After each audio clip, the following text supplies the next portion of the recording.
ದೇವರು ಪ್ರೀತಿಸುವ ಪ್ರೀತಿಯ ಬಿಗ್ ಜೆ ಟಿ ವಿ ಪ್ರಿಯ ವೀಕ್ಷಕರಿಗೆ ನಮ್ಮ ಕರ್ತನಾದ ಯೇಸು ಕ್ರಿಸ್ತನ ಹೆಸರಿನಲ್ಲಿ ನಿಮ್ಮನ್ನು ವಂದಿಸಿ ಸ್ವಾಗತ ಬಯಸ್ತಿದ್ದೇವೆ. ಬನ್ನಿರಿ, ದೇವರ ವಾಕ್ಯವನ್ನು ಇಂದು ನಾವು ಒಟ್ಟಾಗಿ ಅಧ್ಯಯನ ಮಾಡಿಕೊಳ್ಳೋಣ. ಇಂದಿನ ನಮ್ಮ ಅಧ್ಯಯನ ಮೊದಲನೇ ಕೊರಿಂಥ, the first epistle to the Corinthians, chapter 14, 14ನೇ ಅಧ್ಯಾಯ. ಅದರಲ್ಲಿ 1ರಿಂದ 19 ವಚನಗಳನ್ನು ಮಾತ್ರ ನಾವು ಅಧ್ಯಯನ ಮಾಡಿಕೊಳ್ಳೋಣ. First Corinthians chapter 14 verses 1 to 19. 1ರಿಂದ 19 ವಚನಗಳು ಮೊದಲನೇ ಕೊರಿಂಥ 14ನೇ ಅಧ್ಯಾಯದಲ್ಲಿ ನಾವು ಭಕ್ತಿಯ 15 ರಹಸ್ಯಗಳು, ಅಥವಾ ಈ ರೀತಿಯಾಗಿ ಹೇಳಲಿಕ್ಕೆ ಇಷ್ಟಪಡ್ತೇನೆ, ಭಕ್ತಿ ವೃದ್ಧಿಯ 15 ರಹಸ್ಯಗಳು, 15 ಸೀಕ್ರೆಟ್ಸ್ ಆಫ್ ಎಡಿಫಿಕೇಶನ್.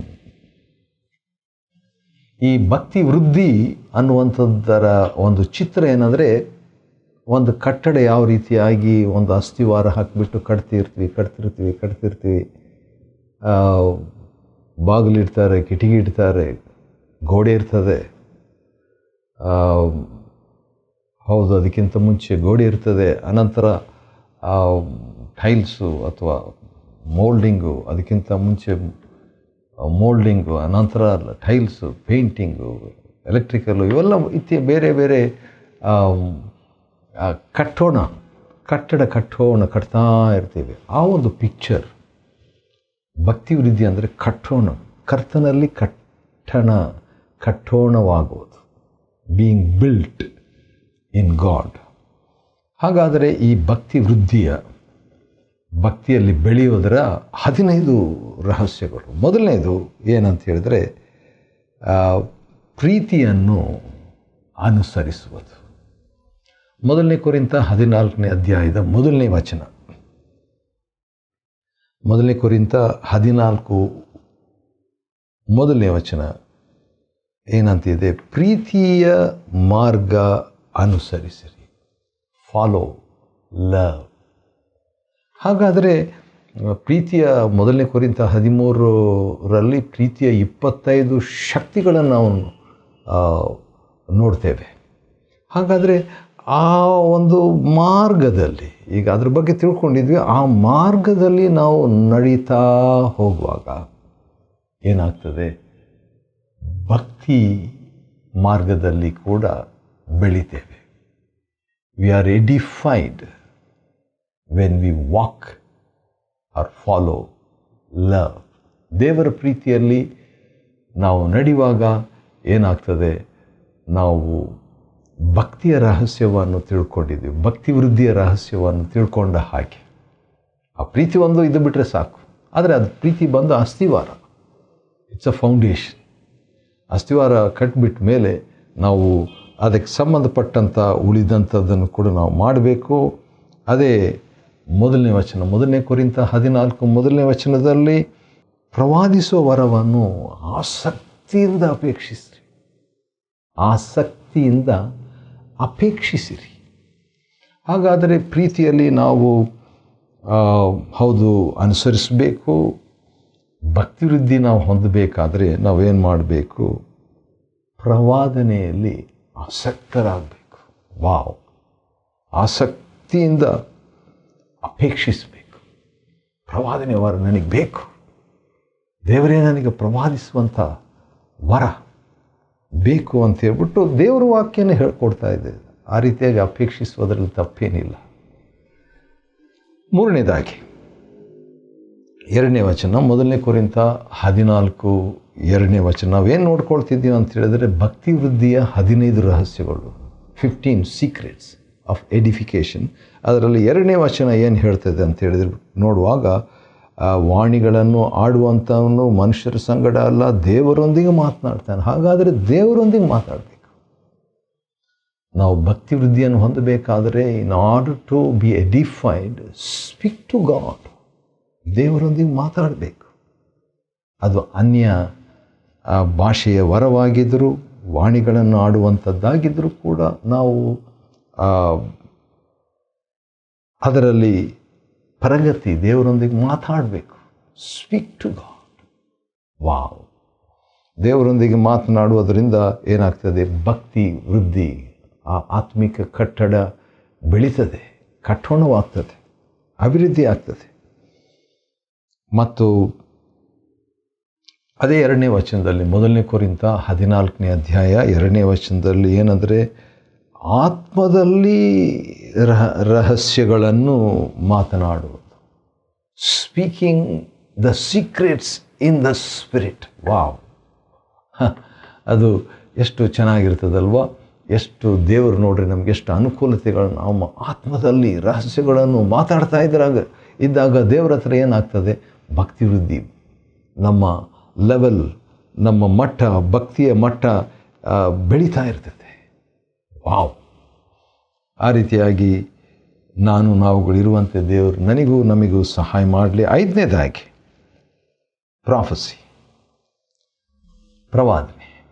ಯಾಕಂದರೆ 1 ಕೊರಿಂಥ 14:3 ಪ್ರವಾದನೆ ಬಗ್ಗೆ ಇದೆ. ಈಗ 1 ಕೊರಿಂಥ 14:1 ಪ್ರವಾದನೆಯ ವರವನ್ನು ಅಪೇಕ್ಷಿಸುವುದು, ಬರೀ ಅಪೇಕ್ಷಿಸುವುದಲ್ಲ, ಆಸಕ್ತಿಯಿಂದ ಅಪೇಕ್ಷಿಸುವುದು. ಆದರೆ ಇಲ್ಲಿ ನೋಡುವಾಗ ಬರೀ ಅಪೇಕ್ಷಿಸುವುದಲ್ಲ, ಪ್ರವಾದಿಸಲೇಬೇಕು ಅಂತ ಹೇಳ್ಬಿಟ್ಟು 3ನೇ ವಚನದಲ್ಲಿ ಪ್ರವಾದಿಸುವಂಥದ್ರ ಬಗ್ಗೆ, ಬರೀ ಅಪೇಕ್ಷೆ ಅಲ್ಲ, ಬರೀ ಆಸಕ್ತಿ ಅಲ್ಲ, ಅದನ್ನು ಆ್ಯಕ್ಟಿವ್ ಆಗಿ ಕಾರ್ಯಗತ ಮಾಡುವಾಗ ಯಾಕೆ ಈ ಪ್ರವಾದನೆ ಬಗ್ಗೆ ಆತನು ಆ ರೀತಿಯಾಗಿ ಹೇಳ್ತಿದ್ದಾನೆ ಅಂದರೆ, ಅದಕ್ಕೆ ಒಂದು ಕಾರಣ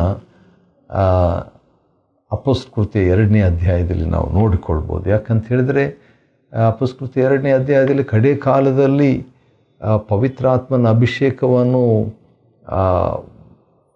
ಮೊದಲನೇ ಸಭೆಯ ನಾಯಕರು 120 ಜನರು ಹೊಂದಿದ ಮೇಲೆ ಪೇತ್ರನು ಮಾತನಾಡ್ತಾ ಹೇಳುವಂಥದ್ದು ಏನಂದರೆ, ಕಡೆ ಕಾಲದಲ್ಲಿ ಎಲ್ಲ ಮನುಷ್ಯರ ಮೇಲೆ, ಎಷ್ಟು ಮನುಷ್ಯರ ಮೇಲೆ? ಎಲ್ಲ ಮನುಷ್ಯರ ಮೇಲೆ ನನ್ನ ಆತ್ಮವನ್ನು ಸುರಿಸುವನಂತ ಯೋವೇಲ್ 2ನೇ ಅಧ್ಯಾಯದಲ್ಲಿ ಪ್ರವಾದಿಸುವಂಥದ್ದನ್ನು ಅಪೊಸ್ತಲಕೃತ್ಯ 2ನೇ ಅಧ್ಯಾಯದಲ್ಲಿ ದೇವರು ಅದನ್ನು ಕಾರ್ಯರೂಪದಲ್ಲಿ ತರ್ತಾ ಇರುವಂಥ ವೇಳೆಯಲ್ಲಿ ಪೇತ್ರನು ಹೇಳುವಂಥದ್ದು, ಪವಿತ್ರಾತ್ಮನು ಎಲ್ಲರ ಮೇಲೆ ಸುರಿಸಲಾಗುವುದು, ಅವರು ಪ್ರವಾದಿಸುವರು. ವಾವ್! ಪವಿತ್ರಾತ್ಮನ ಆ ಅಭಿಷೇಕದ ಗುರುತು ಆ ವಾಕ್ಯ ಪ್ರಕಾರ ಪ್ರವಾದಿಸುವುದು. ಈ ಪ್ರವಾದಿಸುವುದಂದರೆ ಏನು ಅಂತ ಮುಂದೆ ಇದೆ, ನೋಡ್ಕೊಳ್ಳೋಣ ಬನ್ನಿರಿ. ಹೌದು, ಭಕ್ತಿವೃದ್ಧಿಗಾಗಿ ಪ್ರವಾದಿಸುವುದು. ಭಕ್ತಿವೃದ್ಧಿ ಬಗ್ಗೆ ನಾವು ನೋಡ್ತಾ ಇದ್ದೇವೆ. ಭಕ್ತಿವೃದ್ಧಿಯ 15 ರಹಸ್ಯಗಳು, 15 ಸೀಕ್ರೆಟ್ಸ್ ಆಫ್ ಎಡಿಫಿಕೇಷನ್, ಅದು ಪ್ರವಾದನೆ ಮಾಡುವುದರಿಂದ. 2ನೇದಾಗಿ ಪ್ರೋತ್ಸಾಹ. 1 ಕೊರಿಂಥ 14:3 ಪ್ರೋತ್ಸಾಹ, ಬೇರೆಯವರನ್ನು ಪ್ರೋತ್ಸಾಹ ಪಡಿಸುವುದು, ಎನ್ಕರೇಜ್ ಮಾಡುವುದು. ಇಬ್ರಿಯ 3ನೇ ಅಧ್ಯಾಯ 12-13 ಒಬ್ಬರನ್ನೊಬ್ಬರು ನಾವು ಪ್ರೋತ್ಸಾಹ ಪಡಿಸೋದ್ರ ಬಗ್ಗೆ. ಹೌದು, ಅದು ಪ್ರವಾದನೆಯ ಒಂದು ಭಾಗ. Prophecy leads to encouraging. ಪ್ರವಾದಿಸುವಂಥ ವ್ಯಕ್ತಿ ಬೇರೆಯವರನ್ನು ಎನ್ಕರೇಜ್ ಮಾಡುವ ವ್ಯಕ್ತಿ, ಪ್ರೋತ್ಸಾಹ ಮಾಡುವ ವ್ಯಕ್ತಿ. ಆದ ಕಾರಣ ಆ ರೀತಿಯಾಗಿ ಮಾಡುವಾಗ ಏನಾಗ್ತದೆ? ಭಕ್ತಿ ವೃದ್ಧಿ ಬೆಳಿತೇವೆ, ಕಟ್ಟಲ್ಪಡ್ತದೆ. ಮತ್ತು 7ನೇ ರಹಸ್ಯ, 7th ಸೀಕ್ರೆಟ್ ಆಫ್ ಎಡಿಫಿಕೇಷನ್, ಭಕ್ತಿವೃದ್ಧಿಯ 7ನೇ ರಹಸ್ಯ ಏನಂದರೆ ಸಂತೈಸುವಿಕೆ. ಇದು ಕೂಡ ಪ್ರವಾದನೆಯಿಂದ ಬರ್ತದೆ, ಆದರೂ ಕೂಡ ಸಂತೈಸುವಿಕೆ, ಕಂಫರ್ಟಿಂಗ್. ಒಬ್ಬರನ್ನೊಬ್ಬರು ನಾವು ಸಂತೈಸುವಾಗ ಆಗುವಂಥದ್ದೇನು? ಭಕ್ತಿ ವೃದ್ಧಿ. ವಾವ್! ಎಷ್ಟು ಸಾರಿ ನಾನು ಇತರರನ್ನು ಸಂತೈಸದೆ ಹೋಗಿದ್ದೇನೆ, ಭಕ್ತಿ ವೃದ್ಧಿಯನ್ನು ತಾರದೆ ಇತರರನ್ನು ಭಕ್ತಿವಂತರನ್ನಾಗಿ ಮಾಡದೆ ಹೋಗಿದ್ದೇನೆ ಎಂಬ ವಿಚಾರ ನನ್ನ ಮನಸ್ಸಿಗೆ ಬರ್ತಾ ಇದೆ ಇದನ್ನು ಹೇಳುವಾಗ. ಆದರೆ ಇನ್ನು ಮುಂದೆ ಆದರೂ ಅದನ್ನೇ ನಾವು ತಿಳ್ಕೊಂಡು ನಾವು ನಿರಾಶರಾಗೋದು ಬೇಡ. ನಾನು ಆಗೋದು ಬೇಡ. ಈ ಓಟ ಪಂದ್ಯ ಓಡ್ತೀವಲ್ಲ, ಓಡ್ತಾರಲ್ವ, ಓಡುವಾಗ ಯಾರಾದರೂ ಬಿದ್ದು ಹೋದರೆ ಟ್ರ್ಯಾಕ್ನಲ್ಲಿ, ಅವರು ಅಲ್ಲೇ ಇರಬೇಕಂತ ರೂಲ್ಸ್ ಇಲ್ಲ, ಎದ್ದು ಓಡ್ಬೋದು. ಹಾಗೆ ನಮ್ಮ ಜೀವನದಲ್ಲಿ ಏನಾದರೂ ತಪ್ಪು ಮಾಡಿದರೆ, ತಪ್ಪು ಮಾಡ್ತಾ ಇರ್ತೀವಿ ತಿಳಿದು ತಿಳಿಯದೆ. ಆ ರೀತಿಯಾಗಿ ಮಾಡುವಾಗ ನಾವು ಆ ತಪ್ಪಲ್ಲೇ ಇರದೆ ಎದ್ದು ಓಡ್ತಾ ಇರಬೇಕು, ಜಿಗಿದು ಓಡ್ತಾ ಇರಬೇಕು. ಒಂದು ಸಾರಿ ನಮ್ಮ ಆಫೀಸ್ಗೆ, ನಮ್ಮ ಕೋಣೆಗೆ ನಮ್ಮ ಬಾಸ್ ಯಾವಾಗಲೂ ಮೇಲೆ ಇರ್ತಾರೆ. ಆದರೆ ಒಂದು ದಿವಸ ಅನಿರೀಕ್ಷಿತವಾಗಿ ನಮ್ಮ ಬಾಸ್ ನಮ್ಮ ಕೋಣೆಗೆ ಬಂದರು. ಆಗ ಒಬ್ಬರು ಕೆಳಗೆ ಕೂತಿದ್ರು. ಅವರು ವಾಡಿಕೆಯಾಗಿ ಕೆಳಗೆ ಕೂಡುವಂಥದ್ದು ಅಭ್ಯಾಸ, ಅವರಿಗೆ ಅನುಕೂಲ ನನಗೆ ಅಂತ ಹೇಳ್ಬಿಟ್ಟು ಎಲ್ಲರೂ ಚೇರ್ನಲ್ಲಿ ಕೂತರು, ಇವ್ರು ಮಾತ್ರ ಕೆಳಗೆ ಕೂತಿರ್ತಾರೆ. ಆದರೆ ಬಾಸ್ ಬಂದಾಗ ಏನಾಯ್ತು ಅಂದರೆ, ಅವರು ಜಂಪ್ ಮಾಡಿದ್ದು, ಅವರು ಹೇಗೆ ಪುಟಕ್ಕನೆ ಅವರು ಎದ್ದಿದ್ದು ನೋಡುವಾಗ ಭಾಳ ಆಶ್ಚರ್ಯ ಆಯಿತು. ಯಾಕಂದರೆ ಅದು ಹೇಗೆ ಅವರು ಬೇಗನೆ ಎದ್ದುಬಿಟ್ರು. ಆ ರೀತಿಯಾಗಿ ನಾವು ನಮ್ಮ ಆತ್ಮಿಕ ಜೀವನದಲ್ಲಿ ನಾನು ಬಿದ್ದರೂ ಕೂಡ ಬಾಸ್ಗಾಗಿ ಜಿಗಿದು ಎದ್ದೆವು ಸಾಗುವಂಥದ್ದು ನಮ್ಮ ದೇವರಿಗಾಗಿ. 8ನೇದಾಗಿ ಮತ್ತು 14ನೇ ಅಧ್ಯಾಯ 1ನೇ ಕೊರಿಂಥ ನಾವೇನು ನೋಡ್ತಿದ್ದೇವೆ, 1ರಿಂದ 19 ವಚನಗಳಲ್ಲಿ ಭಕ್ತಿವೃದ್ಧಿಯ 15 ರಹಸ್ಯಗಳು, 15 ಸೀಕ್ರೆಟ್ಸ್ ಆಫ್ ಎಡಿಫಿಕೇಷನ್. ಭಕ್ತಿಯಲ್ಲಿ ಬೆಳಿಬೇಕಾದರೆ ಇದು 15 ರಹಸ್ಯ. 8ನೇ ರಹಸ್ಯ ಏನಪ್ಪ ಅಂತ ಹೇಳಿದರೆ 4ನೇ ವಚನ, 1ನೇ ಕೊರಿಂಥ 14:4 ಏನಂತಿದೆ, ವಾಣಿಯನ್ನಾಡುವವನು ತನ್ನ ಭಕ್ತಿವೃದ್ಧಿಯನ್ನುಂಟು ಮಾಡಿಕೊಳ್ತಾನೆ.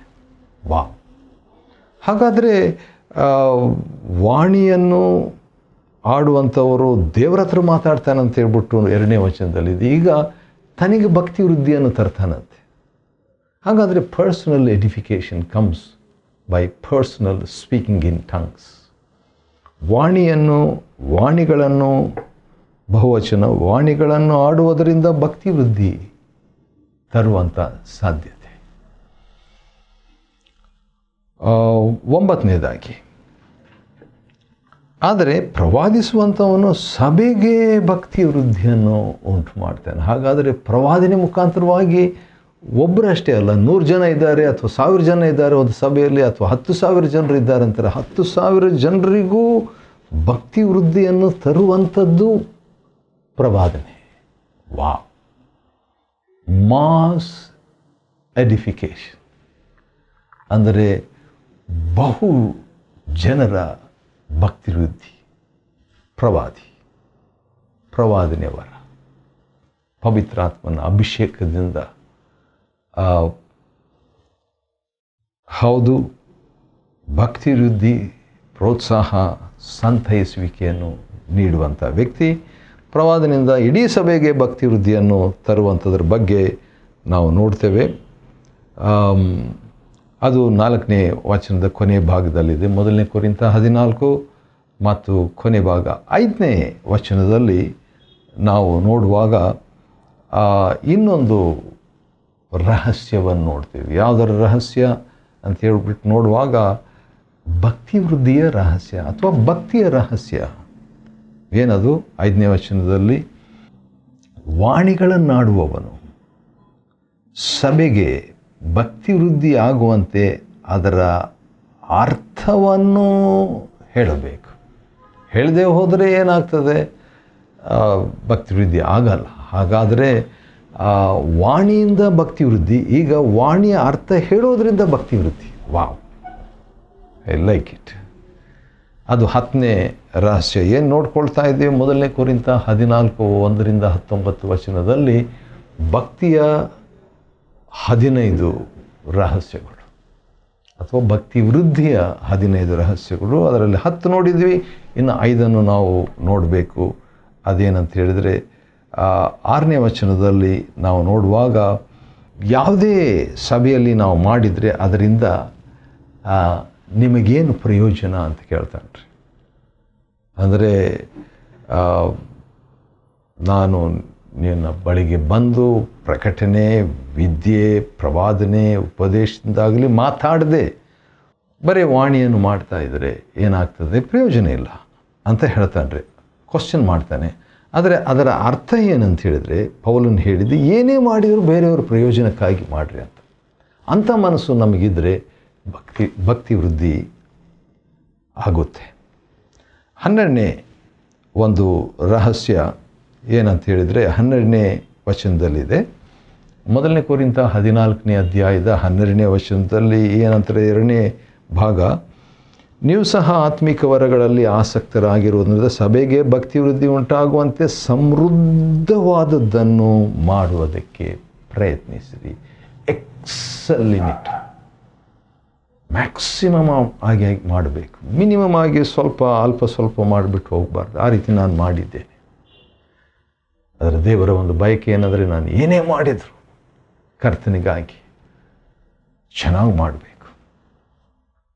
DGS ದಿನಕರನ್ ಅಯ್ಯನವರು ಅವರ ಬಗ್ಗೆ ಅವರು ಒಂದು ಸರಿ ನನಗೆ ಹೇಳಿದರು, whatever I do brother, ನನಗೆ ಹೇಳ್ತಾ ಇದ್ರು, I want to do the best for Jesus.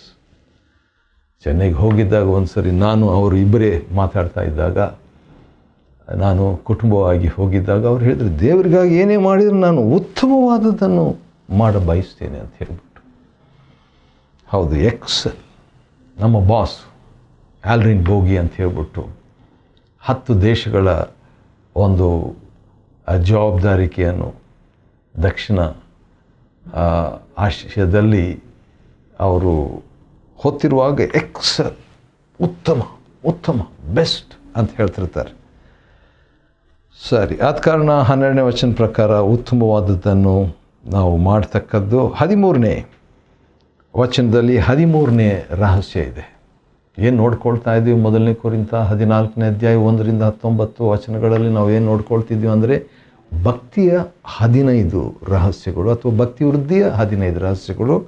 13ನೇ ರಹಸ್ಯ ಏನಂತ ಹೇಳಿದರೆ 13ನೇ ವಚನದಲ್ಲಿದ್ದರೆ, ಅದೇನಂತ ಹೇಳಿದರೆ, ವಾಣಿಗಳನ್ನು ಆಡುವವನ ಬಗ್ಗೆ ಅಲ್ಲಿ ಮಾತನಾಡ್ತಾ ಅರ್ಥ ಹೇಳುವುದಕ್ಕೆ ದೇವರನ್ನು ಪ್ರಾರ್ಥಿಸಲಿ. ವಾವ್! ದೇವರನ್ನು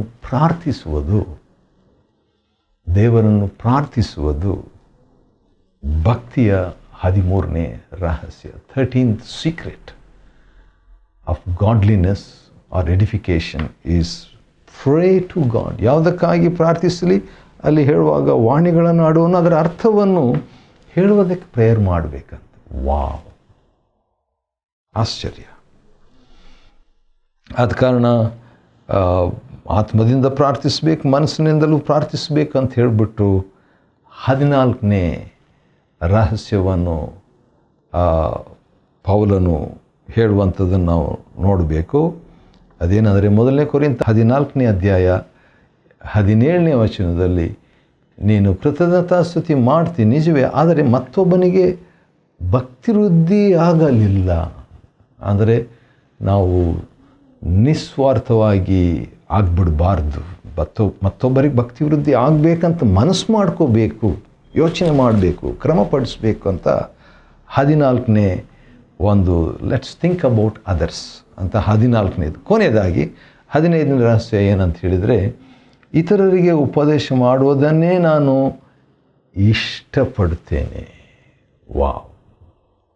I desire that others to B,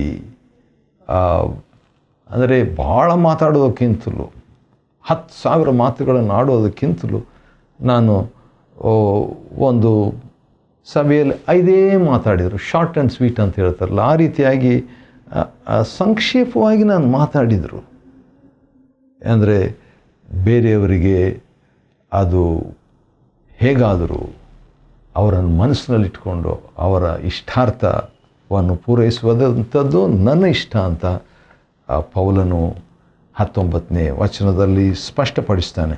ಹಾಗಾದರೆ ಭಕ್ತಿಯ ಅಥವಾ ಭಕ್ತಿ ವೃದ್ಧಿಯ 15 ರಹಸ್ಯಗಳನ್ನು 1 ಕೊರಿಂಥ 14ನೇ ಅಧ್ಯಾಯ 1-19 ವಚನಗಳಿಂದ ಅಧ್ಯಯನ ಮಾಡಿಕೊಳ್ಳುವಂತೆ ದೇವರು ಕೊಟ್ಟ ಕೃಪೆಗಾಗಿ ಆತನಿಗೆ ಸ್ತೋತ್ರವಾಗಲಿ. ದೇವರು ನಿಮ್ಮನ್ನು ಆಶೀರ್ವದಿಸಲಿ.